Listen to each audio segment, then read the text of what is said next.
Sementara itu pemirsa Badan Narkotika Nasional BNN Provinsi Aceh siap memfasilitasi pengguna yang melaporkan diri untuk penanganan dan rehabilitasi. 8 jam. 8 jam. Kepala Badan Narkotika Nasional BNN Provinsi Aceh, Brigjen Polisi Heru Pranoto, menyampaikan BNNP Aceh siap memfasilitasi para pengguna yang secara sukarela melaporkan diri. Mereka yang melaporkan diri secara sukarela nantinya akan disesuaikan apakah akan dilakukan rawat jalan atau rawat inap. Untuk langkah ini, BNN Aceh telah bekerja sama dengan Panti Rehab Pengguna Narkotika. Heru menyampaikan bahaya narkoba sudah dalam kondisi sangat mengkhawatirkan, bahkan di tengah pandemi COVID-19 saat ini.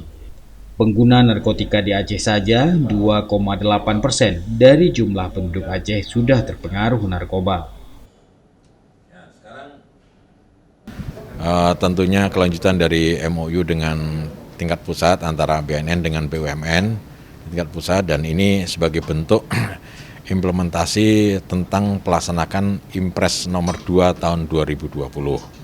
Bahwa di dalam Impres tersebut Bapak Presiden memberikan perintah kepada seluruh kementerian lembaga untuk melaksanakan rencana aksi tentang pencegahan, pemberantasan penyalahgunaan narkotika dan prekursor.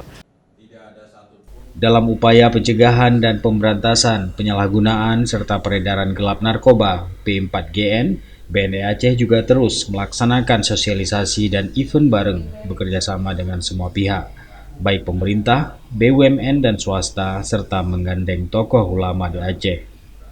Dari Banda Aceh, Tim Liputan Aceh TV melaporkan.